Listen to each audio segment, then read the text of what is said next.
Il est 12h30 en plein centre de Paris. Devant cette boulangerie de quartier, en quelques minutes, une file d'attente s'est formée et qui déborde jusque sur le trottoir. À l'intérieur de la boutique, c'est le coup de feu.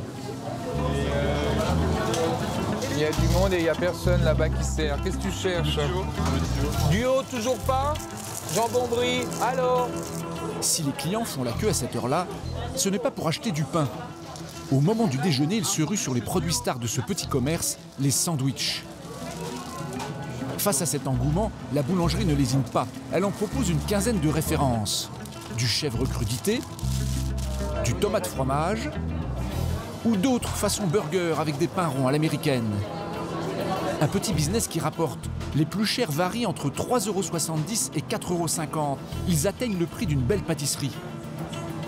Mais le sandwich qui fait un malheur, qui est le mieux placé, empilé sous le nez des clients, c'est le plus ancien et le meilleur marché, le jambon beurre, à 2,90 €. Un sandwich tout simple, mais auquel les Français sont très attachés. Ouais, c'est français, c'est parisien, c'est le casse-croûte parisien typique. C'est la première chose qu'on mange quand on revient en France après un séjour à l'étranger. Qu'est-ce que ça représente le jambon beurre pour vous? Un sandwich parisien, traditionnel. Une tradition qui a la vie dure, et pour cause. Dans l'arrière-boutique, autour de Pascal Gosselin, le patron, on ne chôme pas. Il a embauché pas moins de 4 employés pour fabriquer ses sandwichs. Il faut dire que ces tranches de baguettes garnies représentent désormais un tiers de son chiffre d'affaires. Un business qui fait le bonheur de toutes les boulangeries françaises, car chaque année, il se vend plus d'1 milliard de jambon beurre à travers le pays. Avec un prix moyen qui tourne entre 2 et 3 €. C'est plus que le marché du café en France, une manne qui suscite bien des convoitises. Et pourtant, au départ, c'est le plus banal des plats à déguster sur le pouce. 2 morceaux de pain, un peu de beurre, une tranche de jambon et le tour est joué. Simple mais efficace. Au déjeuner, c'est le produit alimentaire le plus consommé des Français. Alors les industriels se sont attaqués aux boulangeries. Ils ont envahi les hypermarchés avec leurs sandwichs en triangle sous plastique. Puis des chaînes de fast-food comme Mie Dorée, Pommes de Pain ou la Brioche Dorée sont venues exploiter ce filon. Une concurrence acharnée qui se joue sur le prix. En grande surface, on peut trouver 3 jambons beurre pour moins de 3 €. Tandis que des boulangeries jouent la carte du luxe et proposent leur version à 6 € le sandwich. Comment expliquer de tels écarts de prix? Fraîcheur du pain? Voilà, vous allez avoir ça qui va sécher, cette partie-là. Ou bien qualité du jambon? C'est du jambon, ce qu'on appelle du jambon reconstitué, quoi. Avec quelles astuces boulangers et industriels se livrent-ils une guerre sans merci pour vous vendre leurs sandwichs? On a même essayé à un moment donné de faire des sandwichs avec des croissants. Vous allez découvrir toutes les coulisses de l'impitoyable bataille du jambon beurre. Et si cette bagarre est sans pitié, c'est parce que les boulangers ont trouvé le moyen de faire du jambon beurre un des produits les plus rentables de leur boutique. Avec quelques astuces toutes simples, vous allez voir comment. Dans la boulangerie parisienne de Pascal Gosselin, le coup de feu de midi se poursuit. Et le patron a du mal à suivre la cadence infernale des ventes. Oh là là, ça rentre pas. Oh chier. Pascal Gosselin a l'air un peu dépassé par le succès des sandwichs. Mais dans la réalité, il a su parfaitement s'adapter à une petite révolution dans le mode de vie de ses clients. Il s'est rendu compte qu'ils n'ont plus le temps de se faire à manger eux-mêmes et pas les moyens d'aller tous les jours au restaurant. D'où la ruée sur ces petits pains garnis qui, d'après lui, ne fait que commencer. Maintenant, les gens, ils ont 1 heure pour sortir du bureau, pour aller chercher à manger, pour... Voilà, donc le sandwich est devenu la chose primordiale, quoi. Voilà pourquoi la demande de sandwich a explosé et a fait la fortune des boulangeries. Pour autant, ce ne sont pas elles qui sont à l'origine de cette success story. Elles ont piqué l'idée à d'autres commerçants qui ont laissé filer la poule aux œufs d'or.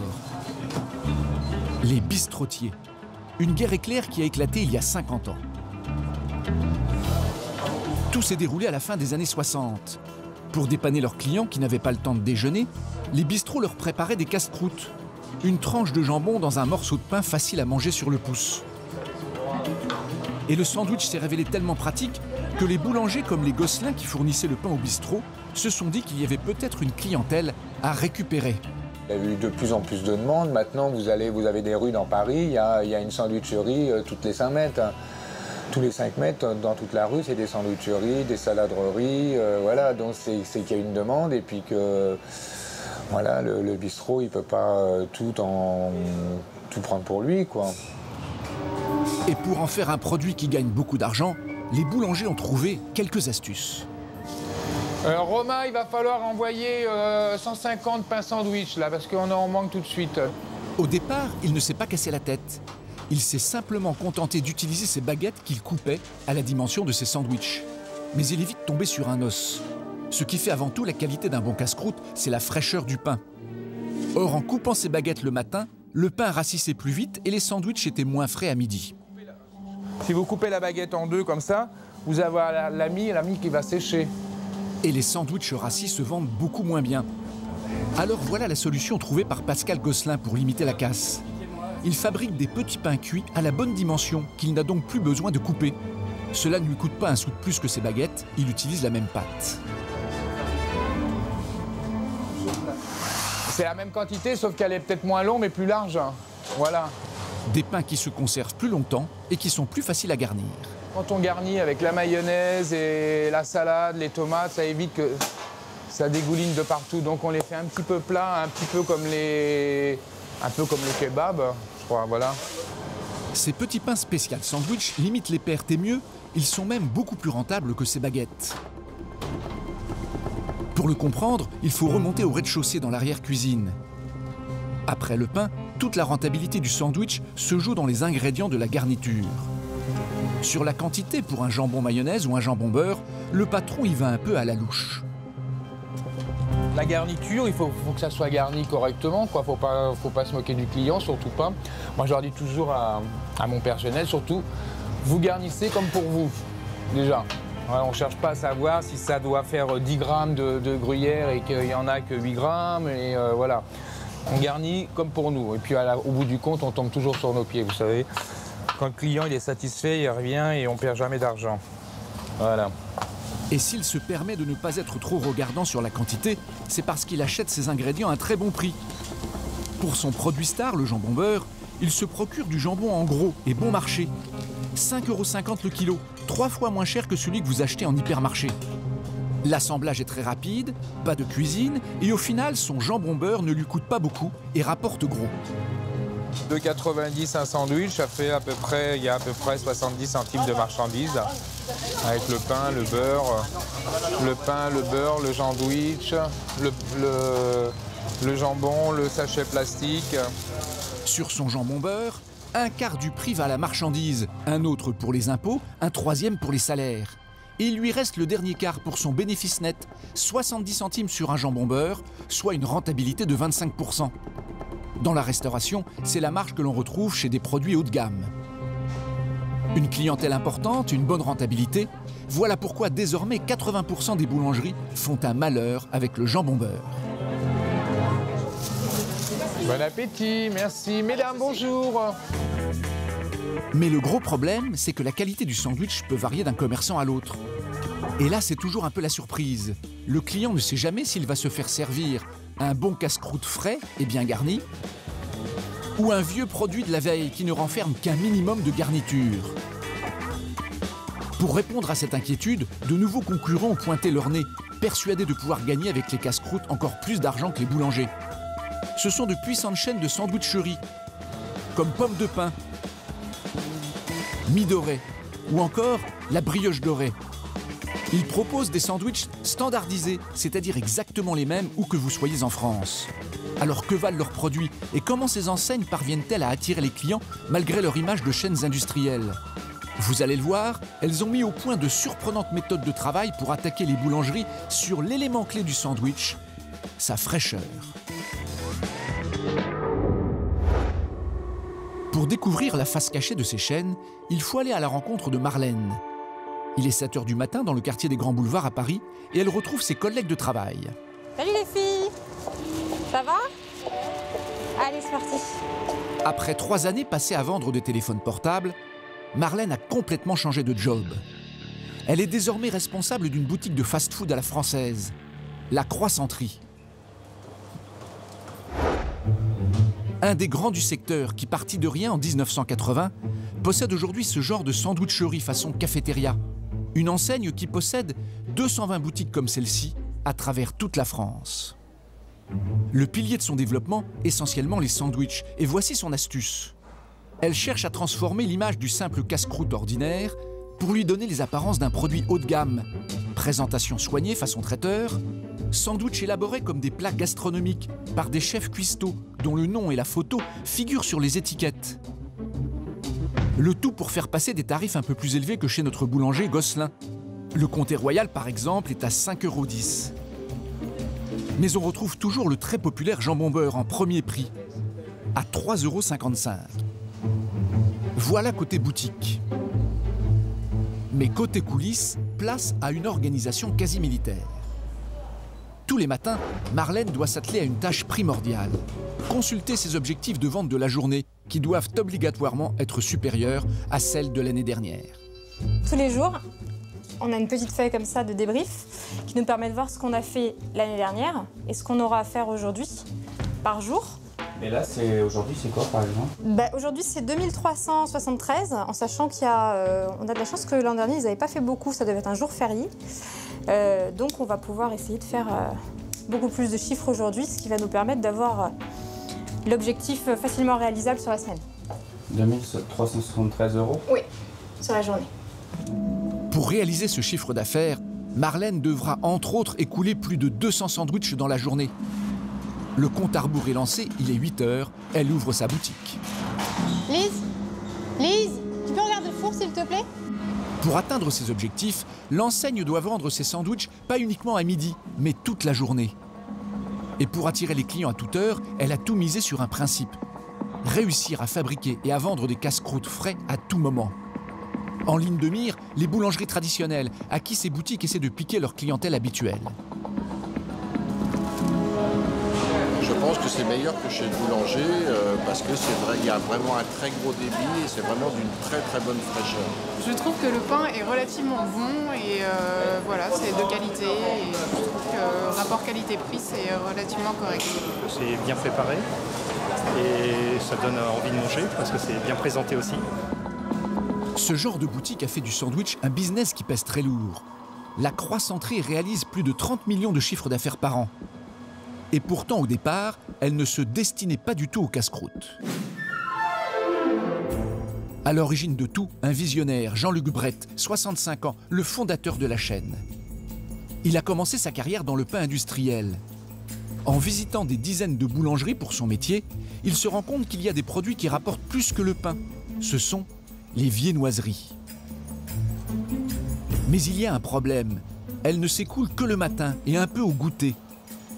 Alors Jean-Luc Brett se dit que s'il trouve le moyen de pousser les clients à en acheter toute la journée, il pourrait en faire un commerce à part entière. Et un beau jour de 1977, il trouve une idée géniale pour rendre accros les consommateurs aux viennoiseries. Vous allez voir laquelle. Il rassemble ses économies et ouvre une boutique dans le plus grand centre commercial de Paris, le Forum des Halles. Il l'appelle la Croissanterie. Et voilà son idée. Il l'affiche en grosses lettres rouges. Ses produits sont en permanence tout chauds. Le succès est immédiat. Et il y avait la queue jusqu'à peu près au milieu de... jusqu'à peu près à McDonald's, parce que McDonald's n'était pas là à l'époque, il n'y avait pas McDonald's. On était les seuls à faire ce type d'activité de croissant, pain au chocolat, chaud tout au long de la journée. Pain au chocolat, brioche, sa boutique fait le plein, car il bat les boulangers qui ne proposent des viennoiseries fraîches que le matin, tandis que lui les fabrique tout au long de la journée et les vend chauds à tout moment. Notre invention, ça a été de fabriquer au fur et à mesure des viennoiseries. On a remis un vieux produit qui était les croissants, les brioches, un vieux produit, on l'a remis au goût du jour en le fabriquant au fur et à mesure. On a même essayé à un moment donné de faire des sandwichs avec des croissants, c'est-à-dire qu'on prenait des croissants, on les coupait, on montait du jambon, de la tomate, des choses comme ça. Mais le client préférait le traditionnel parisien, c'est-à-dire le jambon beurre cornichon. Il ouvre une deuxième boutique, sans croissant au jambon, mais il garde l'idée de proposer des sandwichs frais à toute heure. Mais alors comment fait-il pour fabriquer du pain à tout moment, alors que ces petits magasins n'ont ni la place pour installer des gros fours, ni le personnel pour faire du pain? Et que cachent réellement les sandwichs frais? de Jean-Luc Brett. Il y avait à l'époque, il y avait les boulangeries, les cafés. Pour le découvrir, il faut revenir dans la boutique de Marlène. Il est 13 h, ces sandwichs partent comme des petits pains. Boisson dessert, qu'est-ce que je vous sers? En particulier, l'indétrônable jambon beurre. Elle commence à en manquer, mais ce n'est pas un problème. Elle a une astuce pour disposer en permanence de sandwichs frais. Je vais aller demander à la responsable de fabrication de m'en refaire. Direction le sous-sol de la boutique. Et là, quelques surprises nous attendent. Par exemple, pas de four pour fabriquer le pain, mais à l'inverse, une chambre froide à moins 18 degrés. C'est là que Marlène va se réapprovisionner en demi-baguettes bien surgelées. La plupart sont stockés ici depuis 3 jours. Bref, ce n'est pas ce que les boulangers appellent du pain frais. Et voilà. Jenny, je veux bien un petit coup de main pour l'échelle, que je fasse pas tout tomber parce que je me connais. Mais pour la croissanterie, c'est bien du pain frais. Il a été pré-cuit ailleurs et Marlène le recuit directement en boutique dans un mini-four au dernier moment. Et selon elle, ce type de fabrication n'altère en rien la qualité du casse-croûte. Les pains sont vraiment de très très bonne qualité. Le surgelé n'est pas forcément un défaut, ça dépend de la qualité du pain. Elle affirme même que son pain est aussi bon que chez les boulangers traditionnels. Mais avec la surgélation, elle peut le conserver très longtemps et le réchauffer au fur et à mesure de la demande. Et surtout, ce procédé a un avantage de taille, une rentabilité hors norme. Il permet de fabriquer un pain à sandwich bien moins cher que les boulangeries traditionnelles. Alors comment l'enseigne fait-elle pour produire la même qualité de sandwich dans ses 220 boutiques tout en diminuant ses coûts? Une question qui doit être un peu sensible. Le fournisseur de pain de la croissanterie n'a pas voulu nous ouvrir ses portes. Alors pour en savoir plus, nous avons déniché près de Montpellier Optipain, un de ces boulangers dont le business a explosé avec les casse-croûtes. Une société spécialisée dans le fast-food à la française, elle livre les pizzerias, les saladeries et les chaînes de sandwicheries. Et voici comment il casse les coups de la baguette. Cette entreprise n'a plus rien à voir avec les boulangers traditionnels et leurs petits fournils. Ici, on plonge dans l'univers d'une usine à pain, avec une impressionnante chaîne de fabrication qui débite 6000 pains par jour, là où les artisans n'en sortent que 500. Et voilà le secret de cette usine. Pour produire cette quantité industrielle, elle n'emploie que 6 ouvriers. Vous allez comprendre pourquoi. Au boulot! C'est William qui est responsable de la fabrication. Un ancien artisan converti aux méthodes industrielles les plus spectaculaires. Il est 10 h du matin, il lance la production de ciabattas, des pains spéciaux pour sandwich très tendance. Il n'a pas grand-chose à faire, sa machine est pilotée par un ordinateur programmé pour fabriquer tout type de pain. Là donc on va faire du ciabatta sandwich dans ce programme-là. Puis la machine fait tout, toute seule. Elle pétrit automatiquement une énorme quantité de pâte. Puis elle lui donne sa forme. Rien que pour cette étape, elle remplace déjà 2 employés. Puis le pain sort à la manière de grands rubans qu'elle va découper automatiquement à la taille voulue par la sandwicherie. Si William économise du personnel avec cette machine, il va ensuite continuer de réduire les coûts en gagnant cette fois du temps sur la cuisson. Et tout se joue dans la pièce à côté, avec ces gigantesques armoires. Des fours qui peuvent cuire 500 pains en une seule fois, 10 fois plus qu'une fournée d'un boulanger. Mais surtout, William ne les cuit pas entièrement. C'est toute l'astuce du pain industriel à sandwich. Il se contente de les pré-cuire durant 13 petites minutes et chaque boutique de sandwich terminera la cuisson à la demande dans un mini-four sur place. Seulement voilà, durant ce laps de temps, il risque de rassir. Alors pour conserver son pain, William emploie les grands moyens.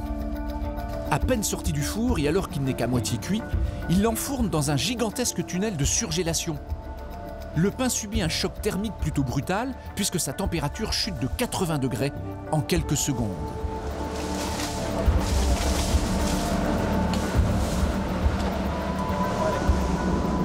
Donc là, mode surgélation, on le met dans un tunnel qui descend très rapidement en froid.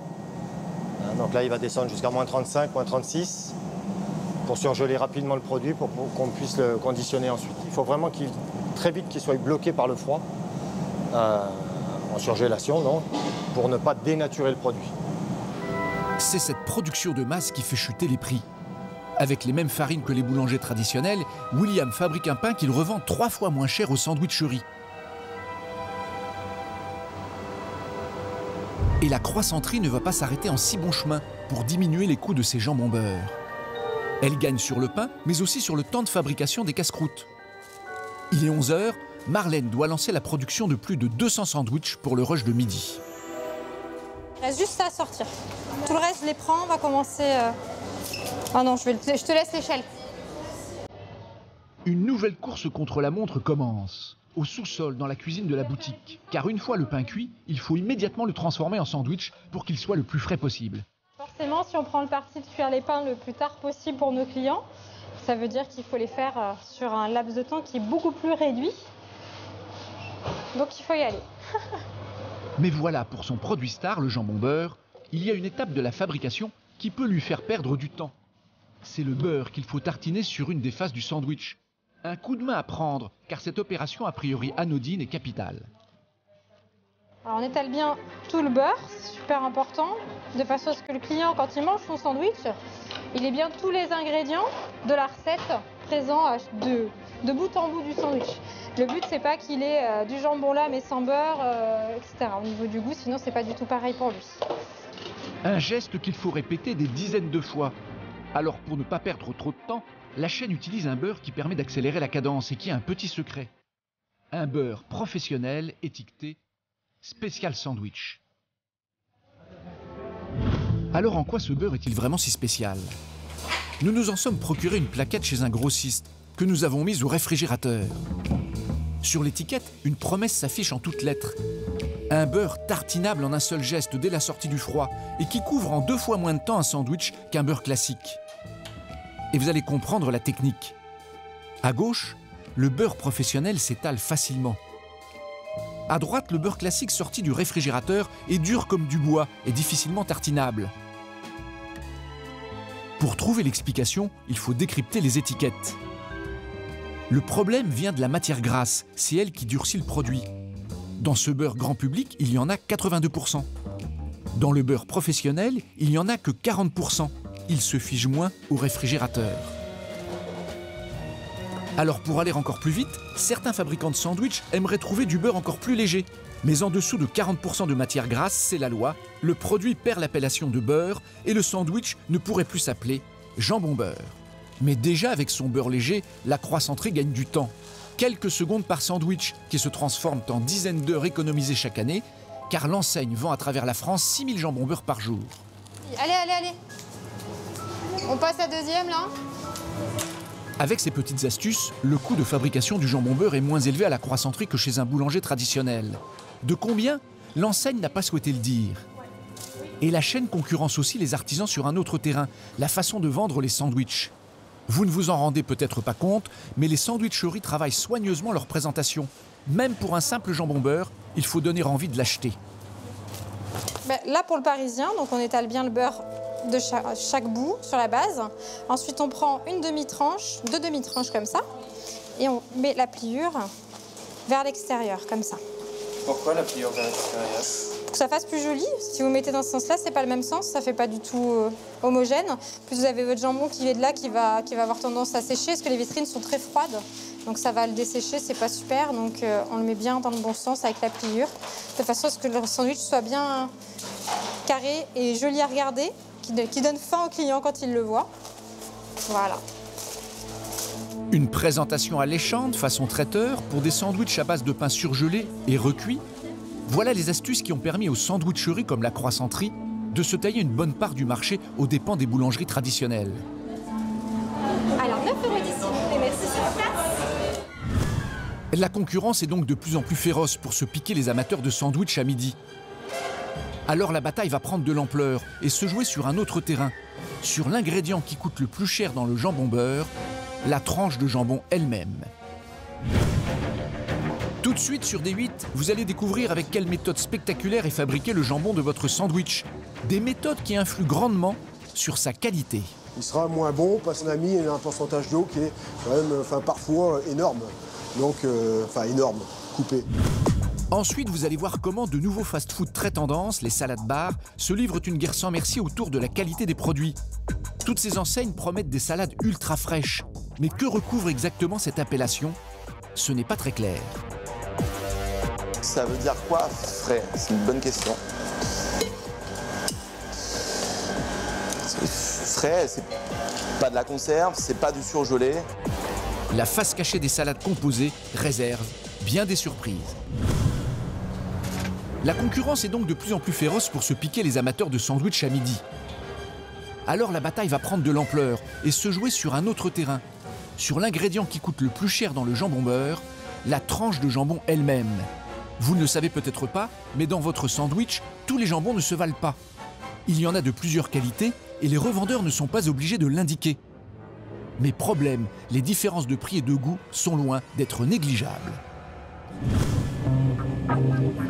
Une enquête qui nous emmène loin de la capitale, à 300 km au-delà dans le nord de la France, à Villeneuve-d'Ascq. Le fief de la famille Méplon, charcutier de père en fils depuis 1977. Ils sont les seuls à avoir accepté de nous dévoiler les ultimes secrets du jambon beurre. Hervé a repris la petite entreprise familiale il y a quelques années en ciblant les fabricants de produits cuisinés, les restaurants et enfin les sandwicheries. Sa spécialité, c'est le jambon, c'est-à-dire la viande issue de la cuisse du cochon. Mais avec cette seule partie de l'animal, il peut fabriquer toute une série de jambons bien différents. Et vous allez voir comment. Il est 8 h du matin, la production de la journée va commencer dans l'atelier de préparation juste à côté. Et voici les cuisses de cochon arrivées la veille.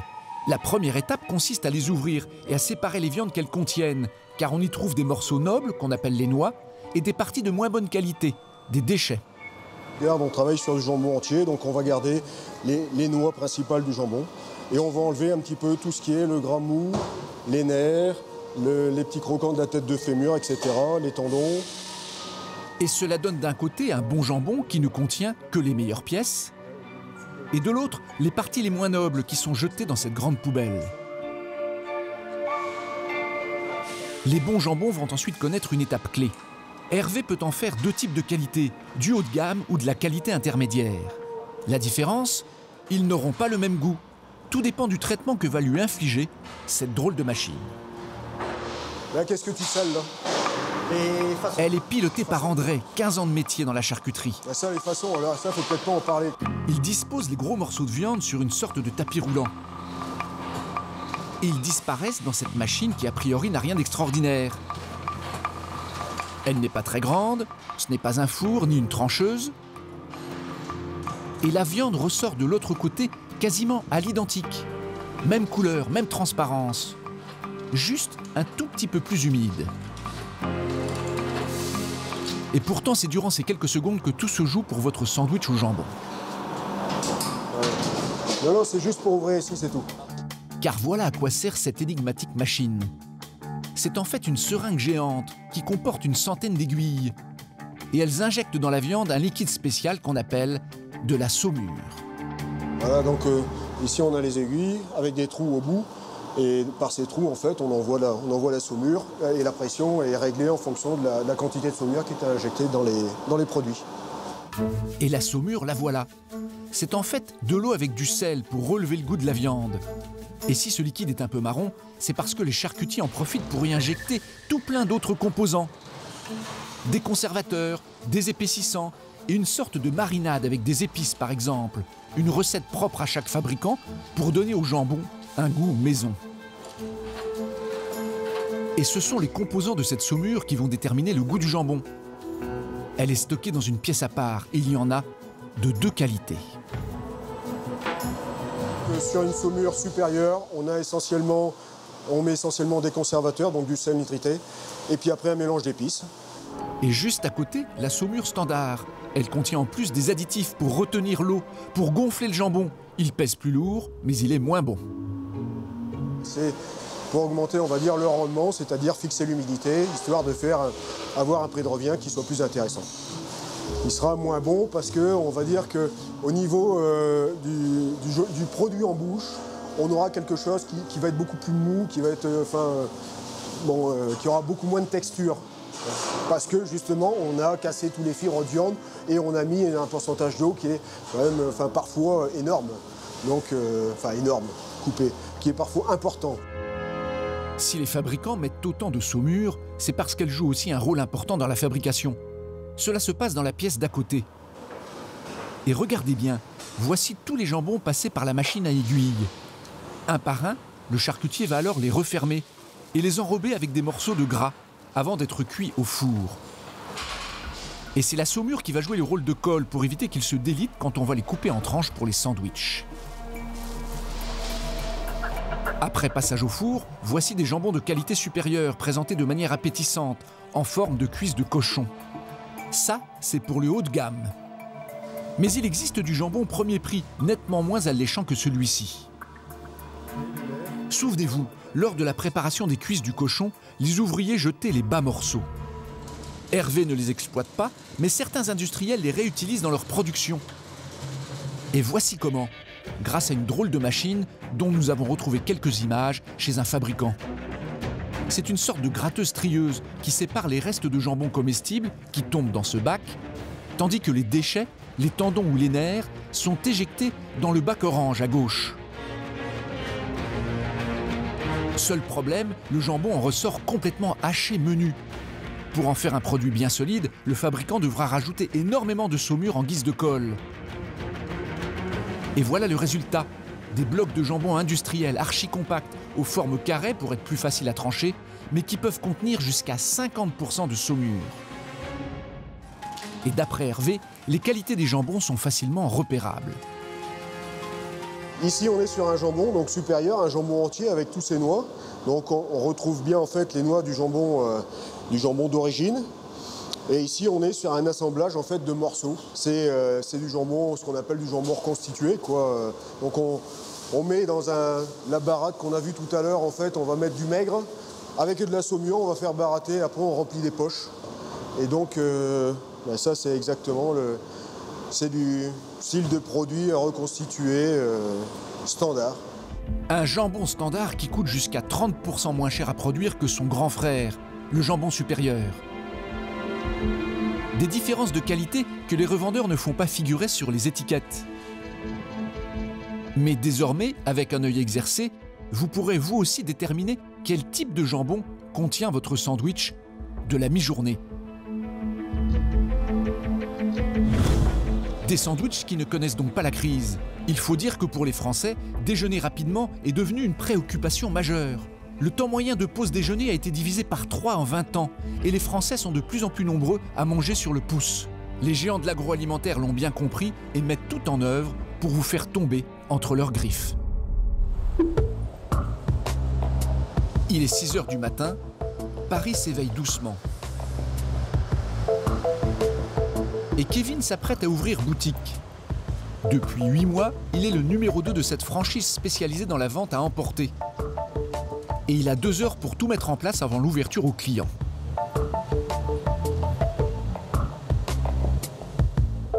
Salut Kevin.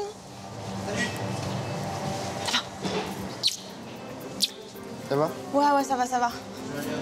Kevin ne gère pas ce restaurant comme n'importe quel autre, car ici, rien ne ressemble à un fast-food. Point de friteuse à mettre en route, mais des légumes à découper. Sur les murs, ce n'est pas un hamburger, mais une carotte qu'on expose fièrement. Car voilà le cœur de leur business. Des centaines de barquettes que Kevin dispose chaque matin en libre service. Et la star des rayons, c'est la salade composée. Du coup, tu l'as compté ou pas? Je sais pas, non. Ça oui, ça c'est bon. Ça c'est bon, je peux les ranger? Je peux pas compter les quantités en salade. Ok. Ici, les salades composées sont reines. Salade de pâtes, carottes fraîches, de courgettes et même de poulet ou encore de taboulé. Il y en a pour tous les goûts et pour tous les prix, de 3 € à 8,20 €. Et elles ont tout un point commun, elles sont fraîches et surtout prêtes à manger. Alors pour vendre ce genre de repas, le temps est compté. On ouvre là. On est un peu à la bourre là ce matin. L'objectif de Kevin aujourd'hui, c'est d'écouler 300 barquettes de salade. Mais pour atteindre ce résultat, il doit faire attention à un élément clé. Kevin commence par regarder la météo. S'il fait beau, c'est 30% de vente en plus. Mais s'il fait mauvais temps, c'est 30% en moins. Et aujourd'hui, avec ce grand soleil, les ventes s'annoncent plutôt bien. Le beau temps de cette semaine a complètement modifié les habitudes de vente de mes clients. C'est-à-dire? Vu que le temps s'est ensoleillé et qu'il s'est mis à faire 30 degrés, les gens ont commencé à consommer des salades, moins de plats chauds. Donc concrètement, vous regardez la météo chaque semaine? Toutes les semaines, même tous les jours. Grand beau temps annoncé sur la capitale, Kevin se prépare au raz-de-marée. À la pause déjeuner, ce paisible établissement se transforme alors en hall de gare. Et les clients en de véritables rongeurs. Ce sera emporté sur place? À emporter. Je trouve qu'il y a beaucoup de choix, donc ça me plaît bien. Ça me permet de varier les déjeuners. C'est biologique, naturel, j'aime ça. Quelque chose d'un petit peu plus diététique qu'un steak frites. Plus diététique, plus frais, plus sain, voilà les arguments qui aujourd'hui font vendre. Car il y a peu, pour la pause déjeuner, le choix de la restauration rapide se limitait à 2 produits, sandwich ou burger. Mais face à eux, un autre plat s'est démarqué. Un produit auquel on ne s'attendait pas, la salade. Longtemps associé à un simple légume, difficile à manger sur le pouce, personne n'imaginait que la salade pourrait constituer un repas complet. Pourtant, depuis les années 2000, le marché de la salade repas a explosé, pour atteindre aujourd'hui un business de plus de 564 millions d'euros. Passé des étals de marché aux magasins les plus sophistiqués, la salade est devenue le 2e produit le plus consommé de la pause repas, juste derrière le sandwich. Elle est donc dans l'air du temps, même les pouvoirs publics incitent les Français à en consommer davantage.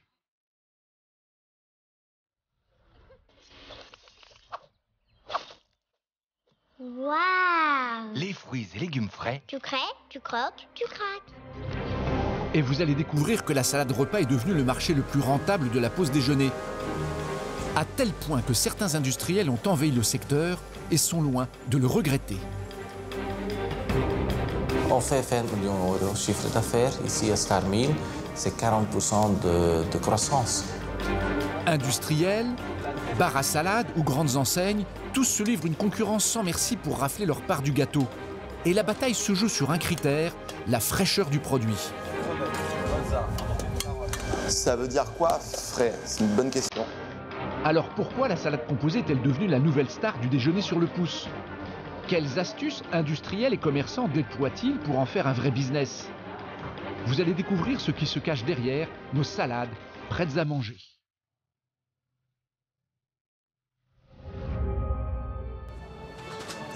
Aujourd'hui, les boutiques qui vendent le plus de salades composées, ce sont les grandes surfaces. Elles ont vu leur vente bondir de plus de 30% ces 3 dernières années et proposent aujourd'hui plus d'une 50aine de références. Mais vous allez voir que derrière ces produits qui trustent les rayons, se cache un géant méconnu de l'industrie agroalimentaire. Pour le dénicher, il faut parcourir depuis Paris 400 km vers le nord et passer la frontière. En Belgique, en pleine vallée flamande, à Westerlo, c'est là que se trouve Star Meal. Cette entreprise qui affiche fièrement ses salades sur la devanture de son usine est la nouvelle coqueluche des grandes surfaces.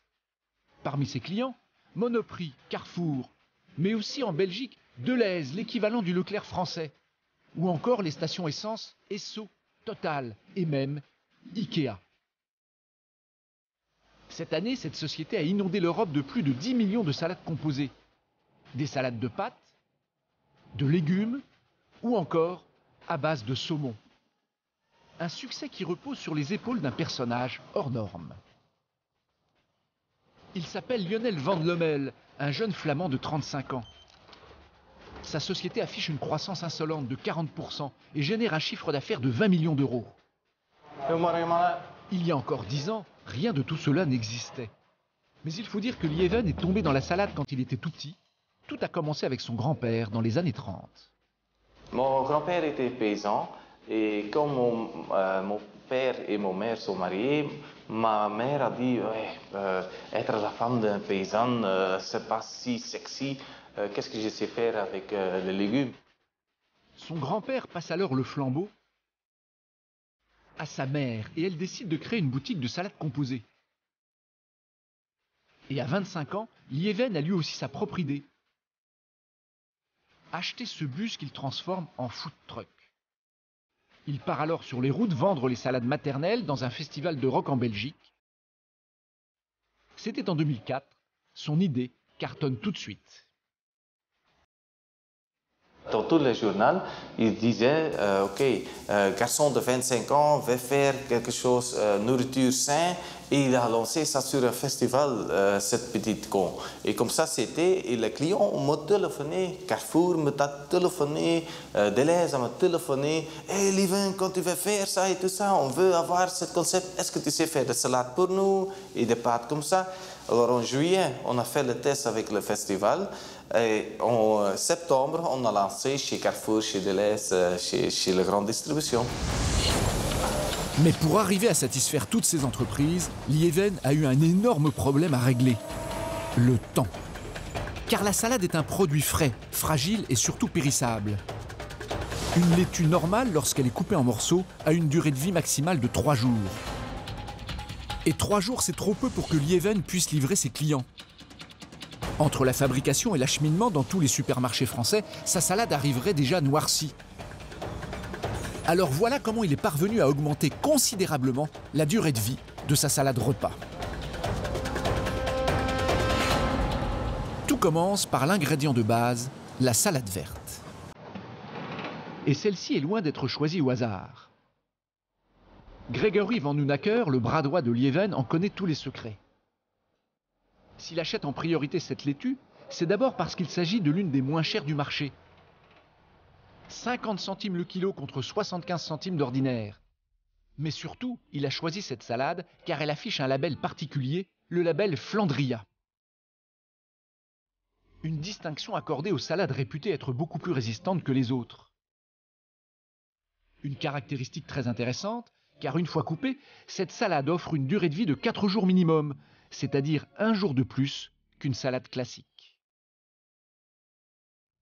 Ici, chez nous, il y a toujours ce label Flandria pour dire vraiment c'est la qualité supérieure. Une fois la salade choisie, Starmeal entame une spectaculaire course contre la montre pour produire le plus rapidement possible. Leur solution, automatiser. Et tout commence dans cette pièce. L'avantage avec les salades, c'est que tout est bon, sauf le trognon qui est trop dur pour être consommé. Ensuite, c'est la machine qui fait le travail. Elle va hacher la salade en tout petits morceaux pour la rendre facile à manger sur le pouce.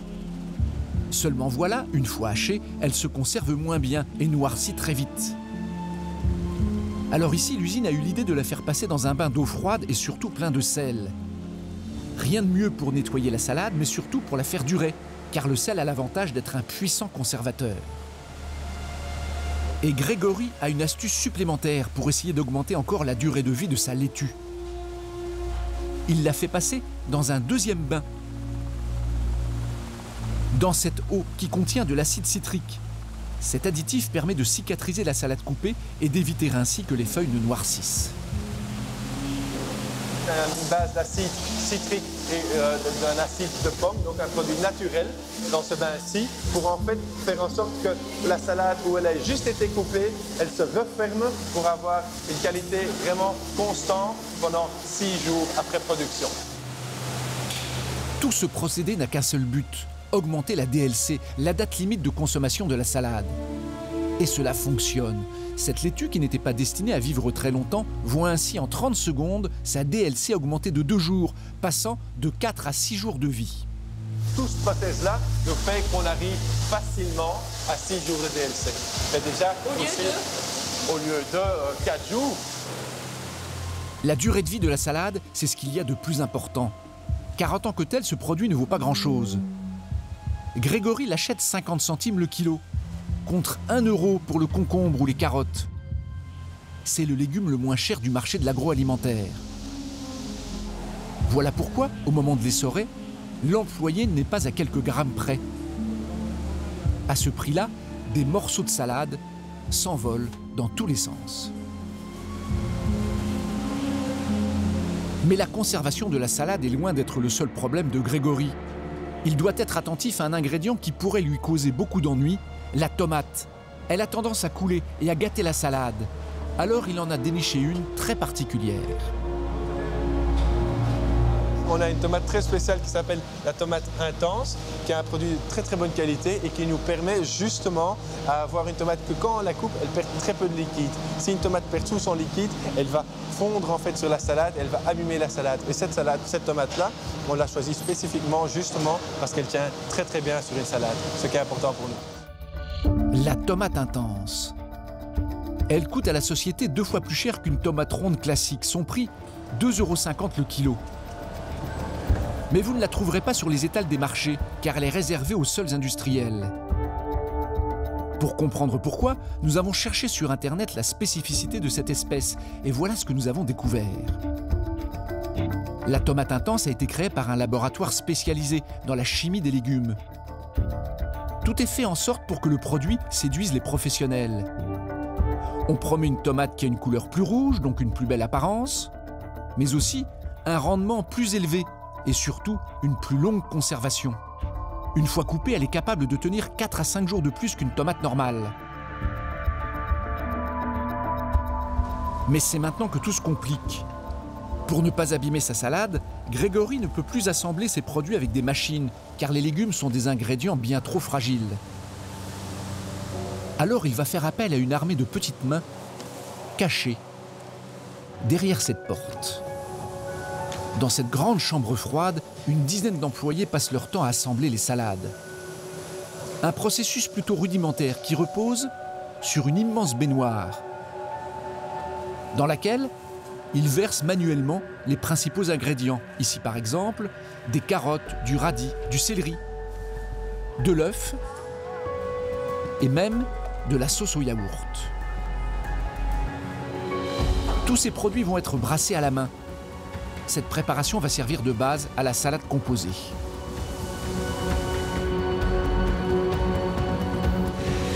C'est important de mélanger manuellement le produit pour avoir le résultat visuel le plus beau. Et à cette base, il va rajouter des ingrédients spécifiques en fonction des variétés de chaque recette.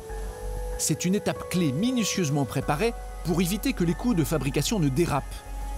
Par exemple, cette salade au saumon affichée à 6 € chez Monoprix ne coûte en réalité à l'industriel qu'1,20 € en ingrédients.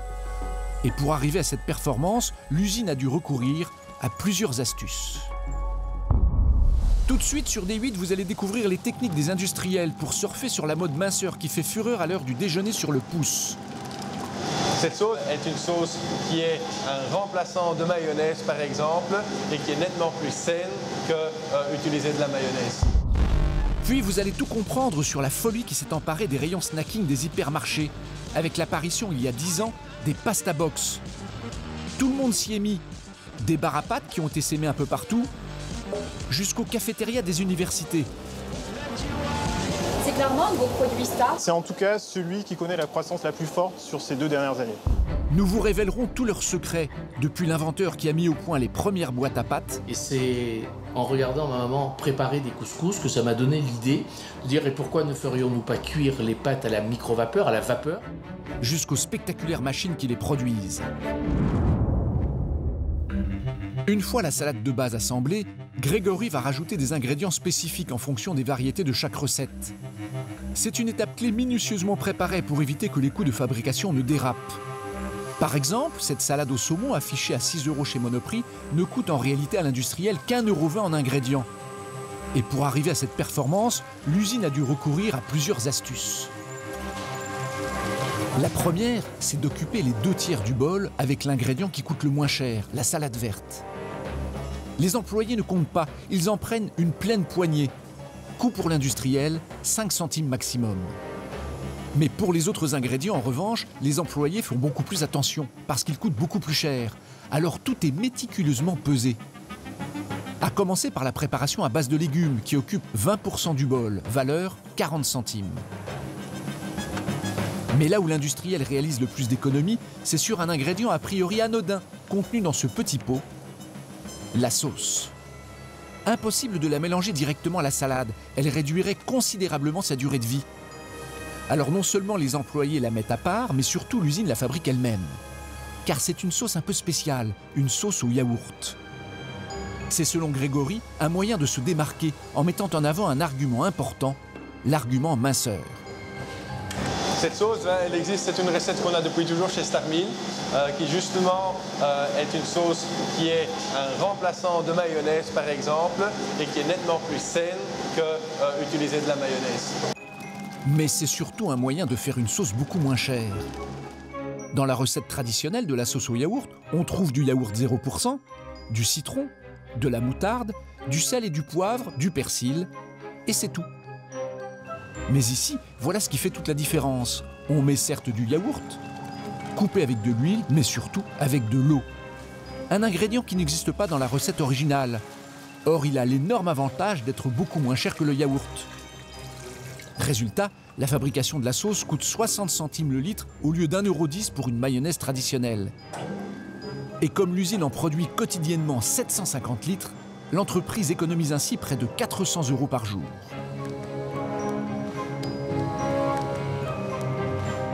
Mais il y a plus étonnant encore. Là où la société rogne au maximum sur ses coûts, c'est sur certains ingrédients qui coûtent cher. Pour cette salade au saumon fumé, le prix des lamelles de poisson s'envole pour atteindre 20 € le kilo. Alors non seulement les employés comptent les morceaux, pas plus de 2 petites lamelles par bol pour un coût de 60 centimes, mais en plus ils les mettent tout au-dessus, bien en évidence. Cet ingrédient posé en moindre quantité est pourtant celui qui va attirer le plus de clients. Avec ce système, Lieven parvient à dégager plus de 400 000 € de bénéfices nets par an pour son entreprise. Car chaque jour, plus de 20 000 salades sont expédiées en France et atterrissent dans les rayons de nos supermarchés. Sauf qu'aujourd'hui, face à la grande distribution, de nouvelles enseignes viennent se positionner sur le secteur de la salade. Exquis, Jour, Paul, Cogent ou encore Bertz.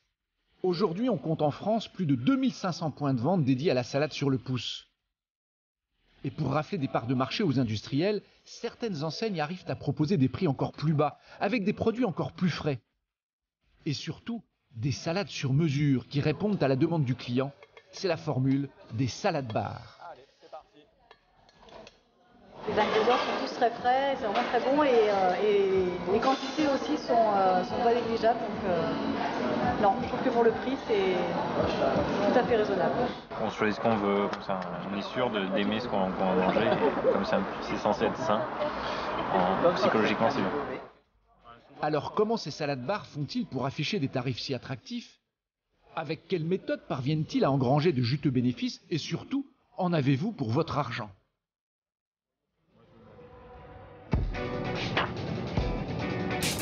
Direction Sophia Antipolis, à 900 km de Paris. Dans cette technopole à 2 pas de Nice, Grégory et Elodie ont ouvert il y a 3 ans un salad bar sous l'enseigne Green is Better. Est-ce que vous prendrez du pain? Tiens, il y a le dessert qui arrive. Une enseigne qui propose une formule plutôt pratique. Sur le bar, de simples ingrédients bruts rangés dans de petits bacs. Et le client est roi, c'est lui qui compose la salade qu'il souhaite dévorer au déjeuner. Vous pouvez choisir parmi tout ce qu'il y a là. C'est 4 ingrédients, c'est 1 € l'ingrédient supplémentaire si vous voulez aller au-delà. De la tomate, de l'œuf, de l'avocat et même du jambon, la cliente peut confectionner sa salade 100% sur mesure et tous les mélanges sont possibles. Pourtant, le prix reste le même, 9,20 € la salade, quelle que soit sa composition. Alors l'objectif de Grégory, c'est de maîtriser ses coûts et de ne pas dépasser un budget limite, quels que soient les ingrédients choisis. La salade ne doit pas lui coûter plus de 3 €. Alors pour y parvenir, Grégory va mettre en œuvre toute une série d'astuces sans que vous vous en rendiez compte. Tout d'abord ici, c'est le vendeur qui détermine la quantité des ingrédients pour chaque bol.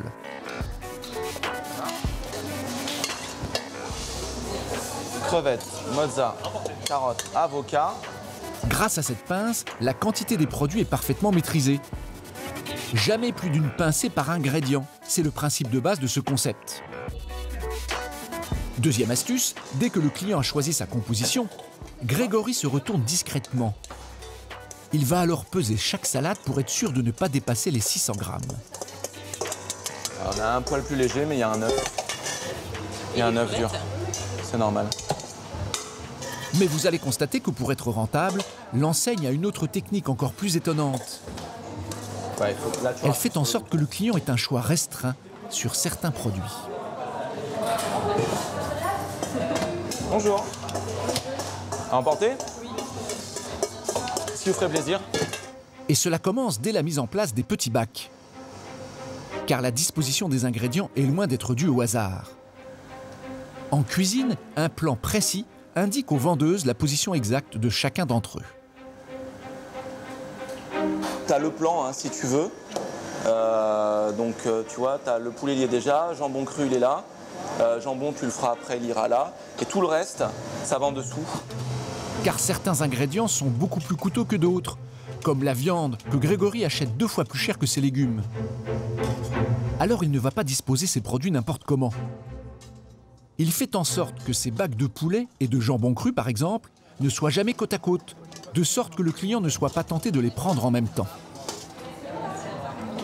Il y a des règles à respecter données par la franchise qui sont ne pas mettre des produits à coût d'achat élevé l'un à côté de l'autre parce que vous augmentez le risque que les deux soient sélectionnés en même temps et donc du coup forcément ça va vous revenir plus cher.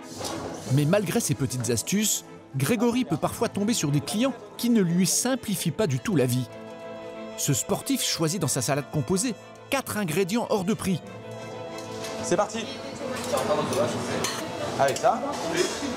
Ouais. Du jambon blanc. Du poulet, du thon, du jambon. Qu'est-ce qui vous ferait plaisir? Grégory serre les dents car cette salade lui coûte très cher, près de 5 €, là où il est censé ne pas dépasser les 3 €. Sauf qu'heureusement pour lui, le client a tellement faim qu'il va choisir 2 ingrédients supplémentaires.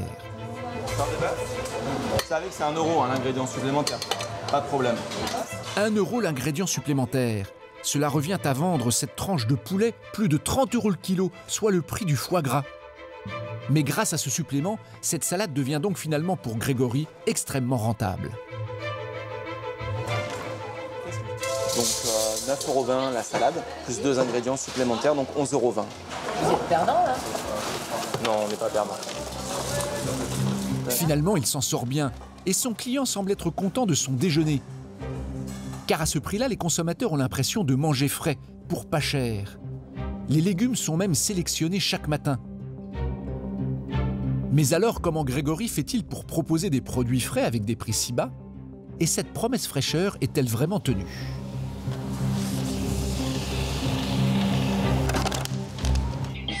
Créé en 2008, Green is Better dispose d'une vingtaine de boutiques en France. La promesse est claire, que des produits frais. Une promesse martelée dans les publicités. La marque met en avant la fraîcheur des produits et leur côté sain.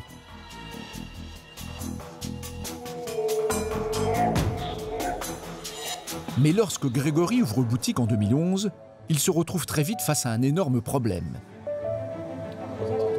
L'enseigne impose pas moins de 33 bacs à remplir d'ingrédients qui doivent tous être frais, c'est stipulé dans le dossier de la franchise.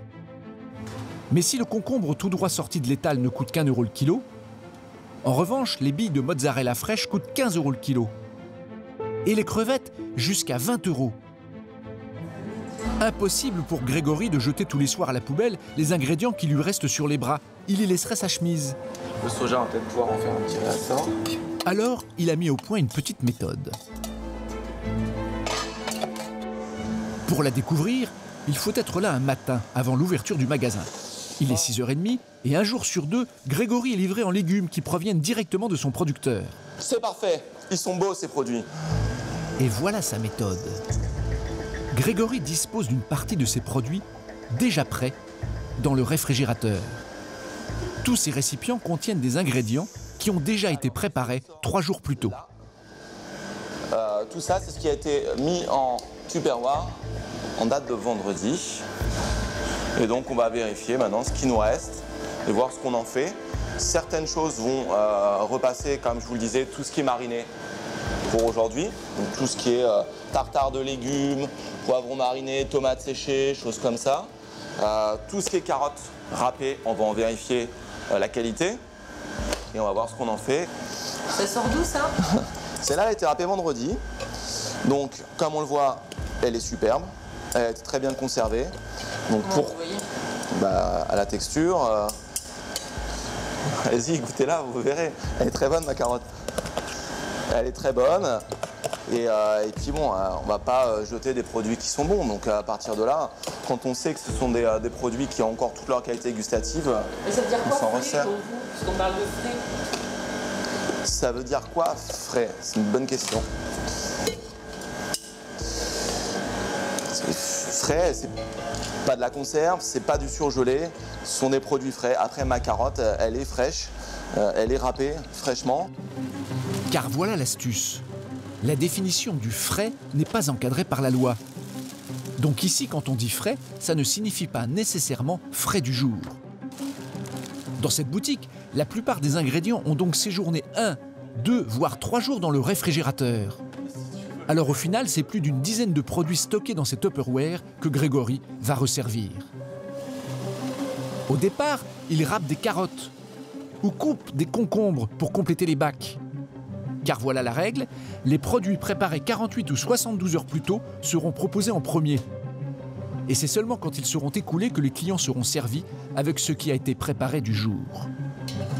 Autre astuce, pour s'assurer que ces produits tiendront le coup plusieurs jours, le recours à l'industriel. Ce tartare de légumes proposé dans ce bac semble préparé par Grégory. Sauf qu'en cuisine, voilà ce qu'on découvre. Celui-ci est en réalité livré déjà tout cuisiné. Ce tartare, Grégory l'achète chez l'un des plus gros fournisseurs de l'industrie agroalimentaire. Pourquoi vouloir tout faire? On ne peut pas. Humainement, on ne peut pas tout faire. Il faut admettre qu'il y a des produits qui sont déjà tout faits, qui sont très bons et qui vont nous être utiles dans notre métier. Donc si on avait plus de temps, peut-être qu'on ferait certaines choses autrement. Il faut se rappeler qu'on est de la restauration rapide. On n'est pas de la restauration traditionnelle. Les gens payent leur salade 9 €, ils ne la payent pas 15 €. Donc il y a un ratio aussi à respecter. Dire, moi j'aimerais bien pouvoir cuisiner. Ce n'est pas le but. Ici, encore une fois, c'est la restauration rapide. Les gens veulent manger bien, équilibré, vite et à bon prix. Mais on est obligé de passer par certains produits qu'on ne peut pas faire nous. Sur les 33 ingrédients de son salad bar, la moitié est issue de l'industrie agroalimentaire. Les préparations industrielles présentent un intérêt majeur, avoir une plus longue durée de conservation. Alors si Grégory n'arrive pas à vendre son tartare aujourd'hui, il sait qu'il pourra le garder quelques jours de plus.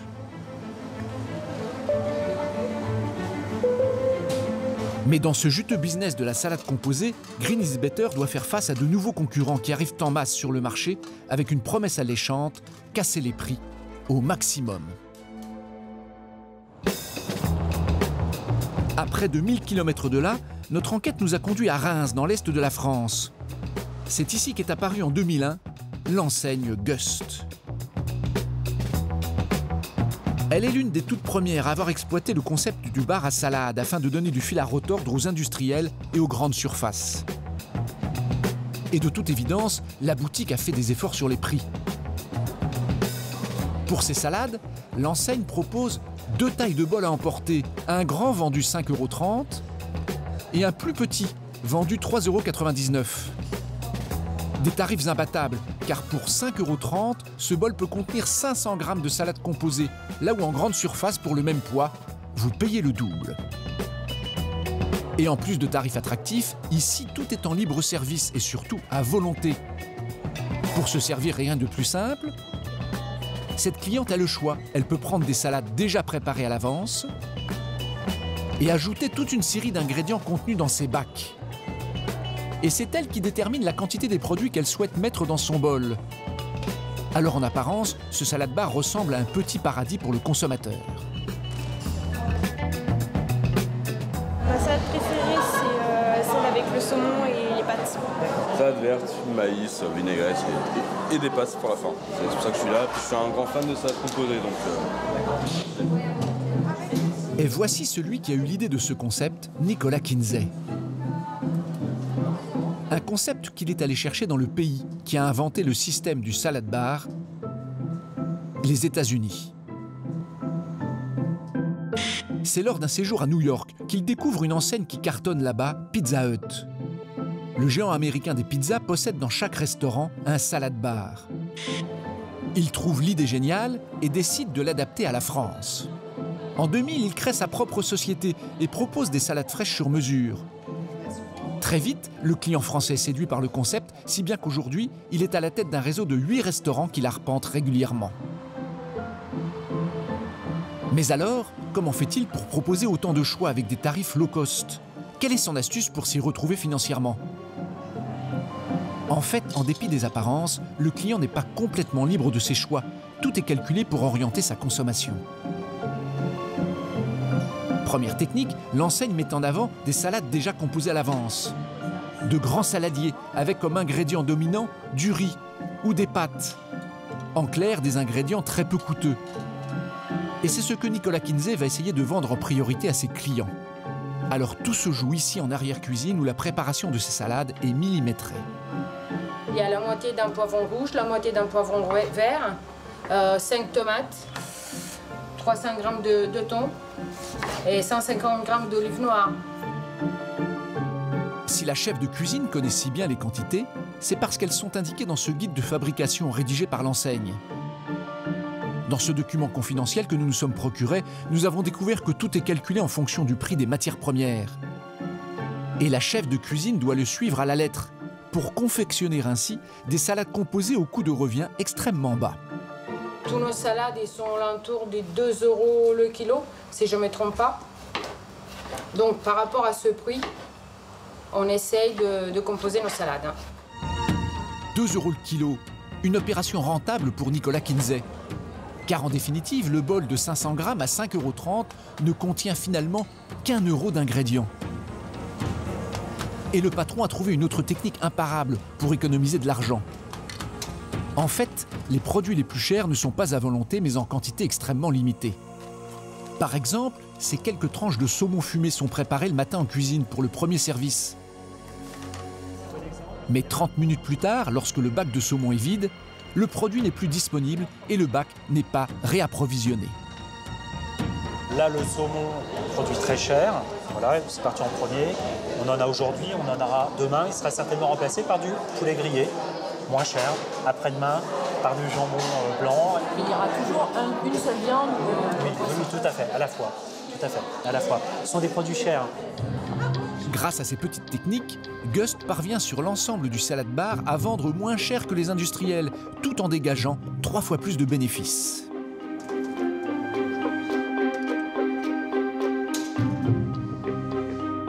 Et voilà pourquoi le business de la salade ne s'est jamais aussi bien porté. Exquis, la petite enseigne belge, s'est même lancée à la conquête de l'Amérique, à New York. En juillet dernier, elle a ouvert en plein cœur de Manhattan son premier restaurant outre-Atlantique. Elle vient ainsi concurrencer les milliers de salad bars présents dans la grosse pomme. Définitivement, ce petit légume vert n'a pas fini de prendre sa revanche sur les géants du fast-food. Mais la bataille du déjeuner ne se limite pas à celle qui oppose les salades aux sandwichs. Même quand ils mangent sur le pouce, les Français ne veulent pas se contenter de repas froids. Le prêt-à-manger chaud à l'américaine s'est taillé une place de choix. Pourtant, depuis 10 ans, un nouveau concurrent s'est lancé à l'attaque des burgers d'outre-Atlantique pour proposer des plats chauds en boîte qui font un malheur. Dans la banlieue parisienne, à la fac de Créteil, c'est la reprise des cours après les grandes vacances. Des centaines d'étudiants ont réinvesti le campus et ses lieux stratégiques. Les tentes des associations à l'entrée, un peu plus loin la bibliothèque universitaire et surtout à l'heure du déjeuner, la cafétéria où depuis 2 ans se livre chaque jour une drôle de bataille. Il est 13 h, les étudiants se pressent au libre service et ils peuvent observer les forces en présence. D'un côté, les traditionnels sandwichs qui ont pendant longtemps monopolisé leur déjeuner et transformé leur cafette en forteresse imprenable. Mais leur présentoir a subi des assauts répétés. Il y a eu d'abord l'offensive américaine des burgers, puis la poussée orientale des kebabs. Et depuis 2 ans, les sandwichs doivent faire face à un concurrent autrement plus agressif.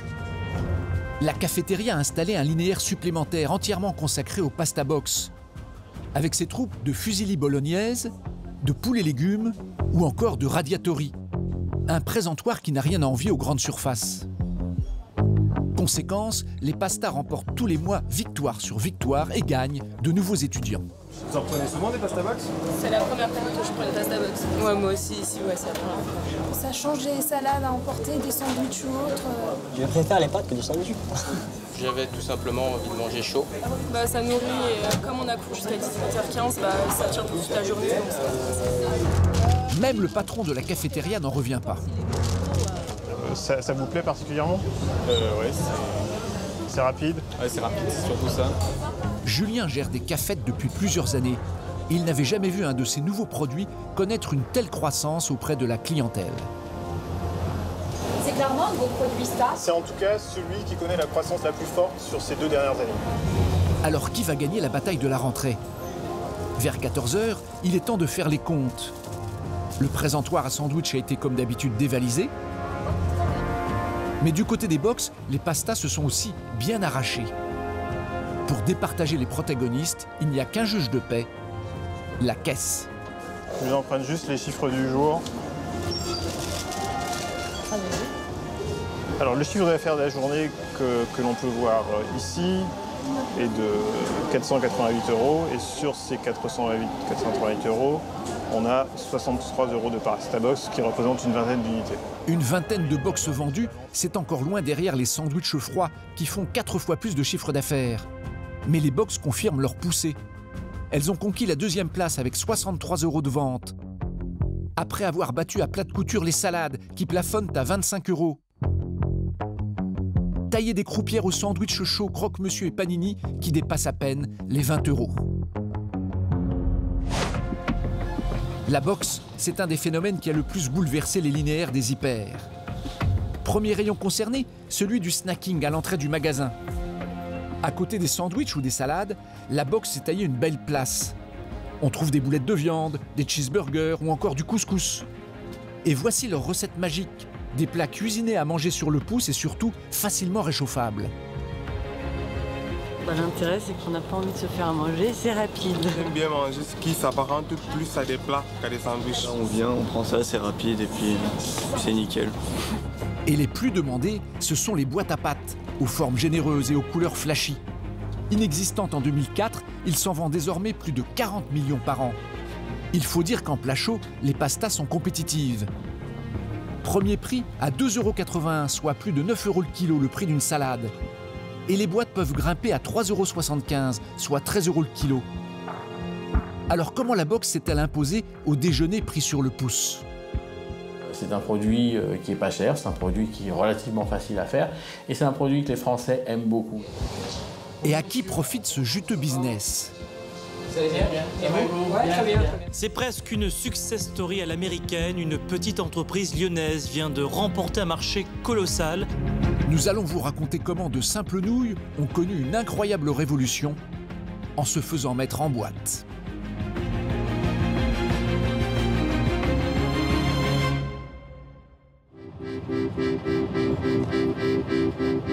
Si tous les industriels se sont lancés sur la pasta box, c'est en raison de sa rentabilité hors norme.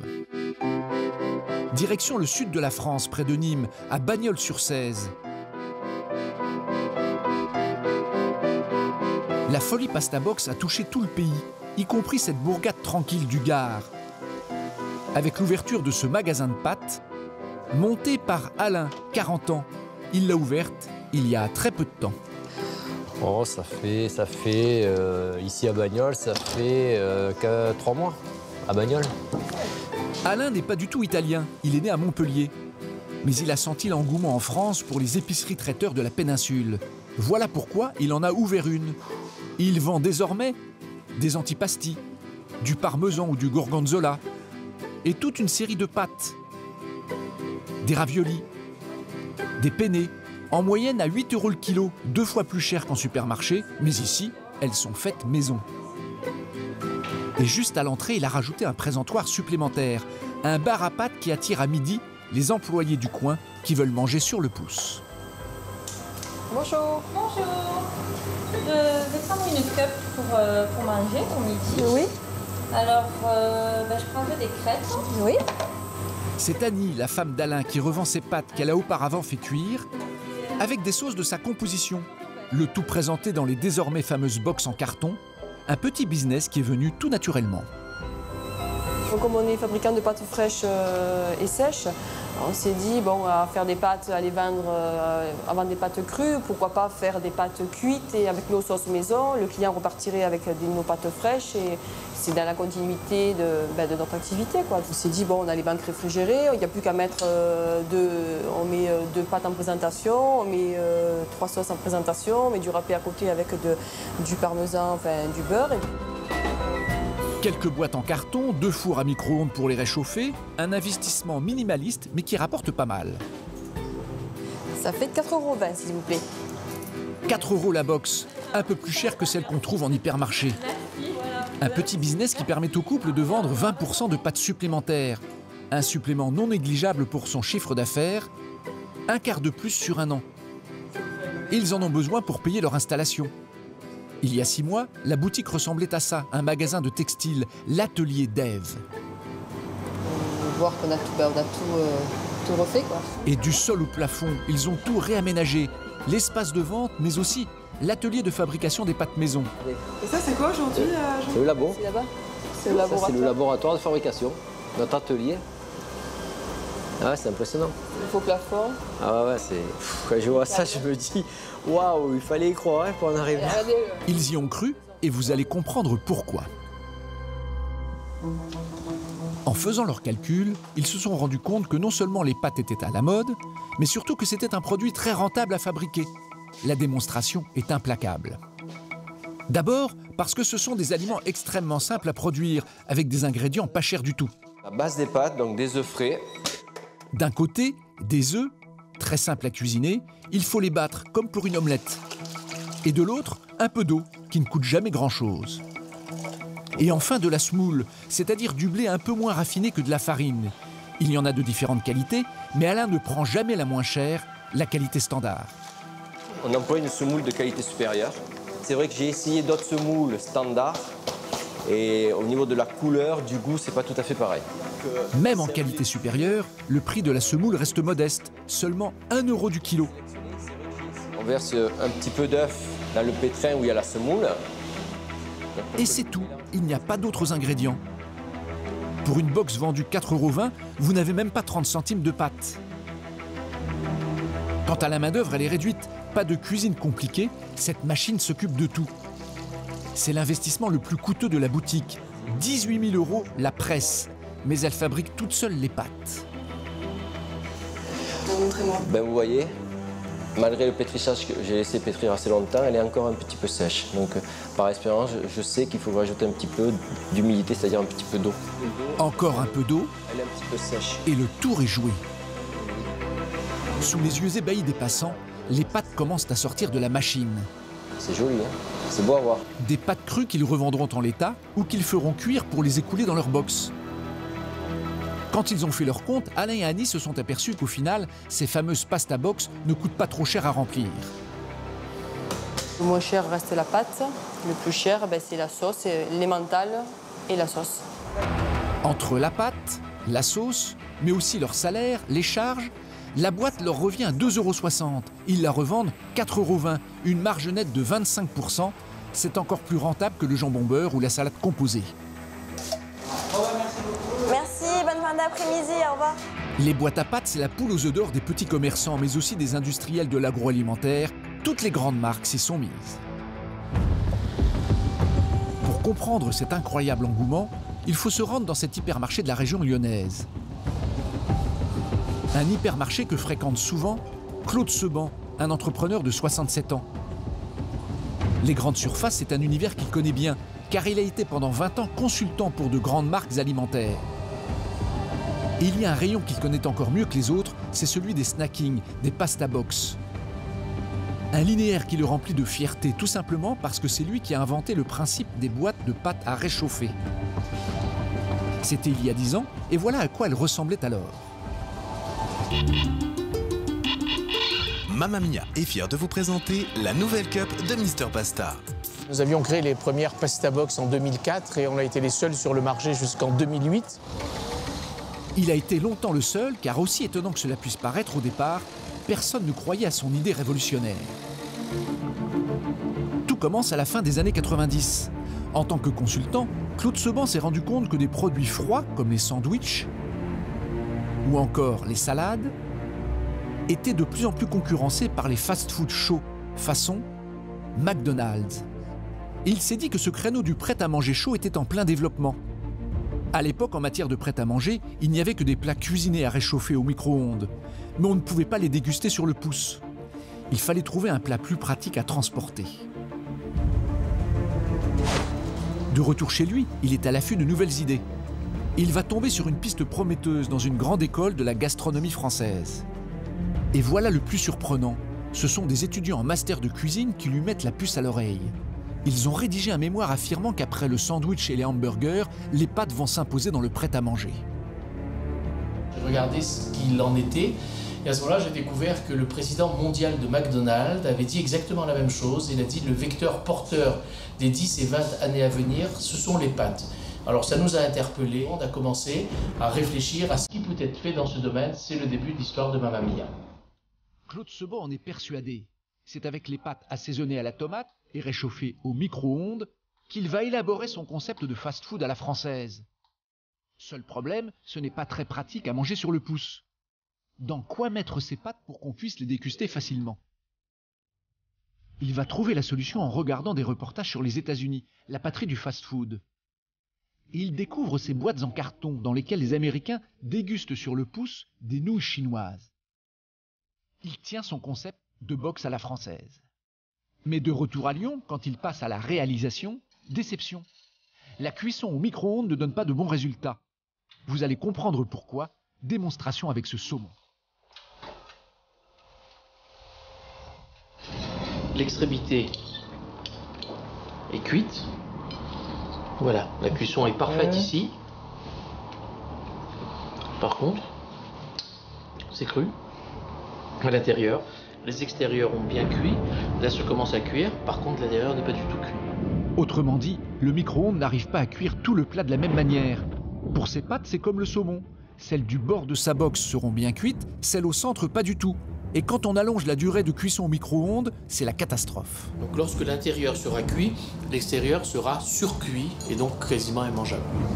Le projet est bloqué. Claude Seban ne sait pas comment cuire uniformément des pâtes au micro-ondes. Il poursuit ses investigations et il ne va pas chercher très loin la personne qui va lui trouver la solution.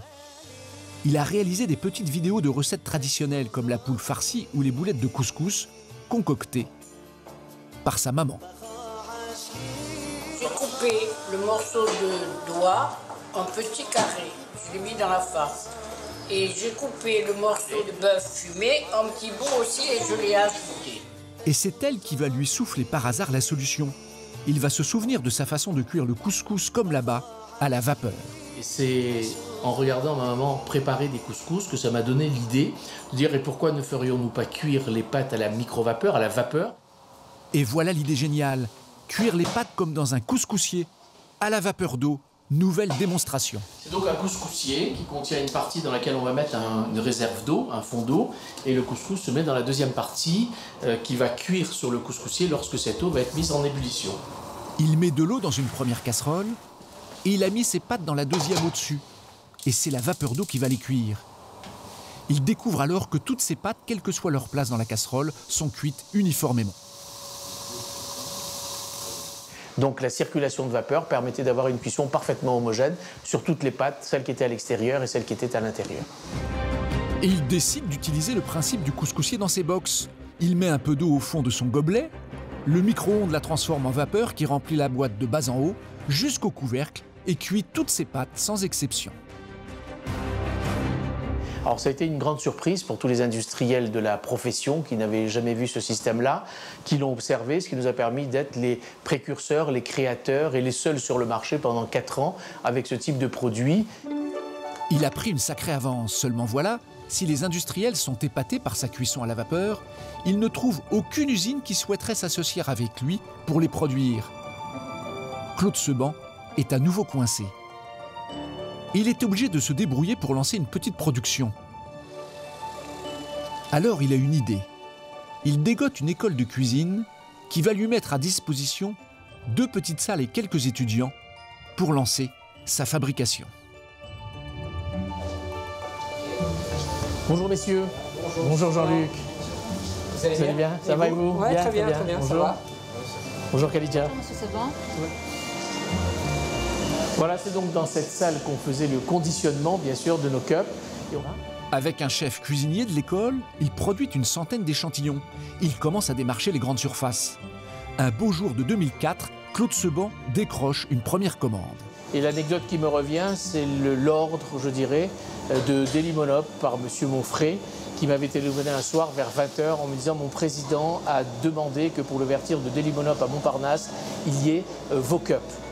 La production démarre, elle atteint 8000 gobelets par jour. Puis, par un incroyable hasard, il va décrocher une deuxième commande encore plus importante. Et voici pourquoi. Le Monoprix qui commercialise ses premières cups est situé juste en face de la gare Montparnasse, qui abrite, entre autres, la filiale de la SNCF chargée d'approvisionner les bars des TGV. Et les dirigeants de l'entreprise avaient goûté ces cups un beau midi. Ils ont été goûtés par les responsables de wagon-lit qui se trouvaient juste en face de Montparnasse, l'ont adopté également suite à une adjudication pour les TGV. Et à partir de là, nous avions la meilleure vitrine qu'on pouvait avoir, c'est-à-dire Delimonop comme concept innovant et les TGV de France, puisque tout le monde les prenait et tout le monde connaissait les cups de Mamma Mia dans les TGV de France. C'est le succès. Les box de Claude Seban sortent enfin de l'anonymat. Elles font parler d'elles dans tous les médias.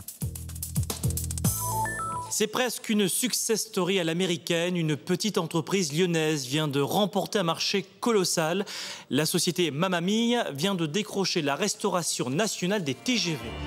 Un marché de 500 000 € par an. Pour approvisionner les TGV et les Monoprix avec ses box, Claude Seban produit jusqu'à 15 000 gobelets par jour.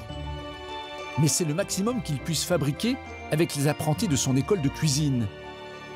Pour aller au-delà, Claude Seban devrait construire une petite usine, mais il est consultant, pas industriel. Alors il préfère revendre son brevet à une grande société qui exploite la marque Marie, un spécialiste des plats cuisinés, des quiches, des paellas, en barquette à réchauffer au micro-ondes.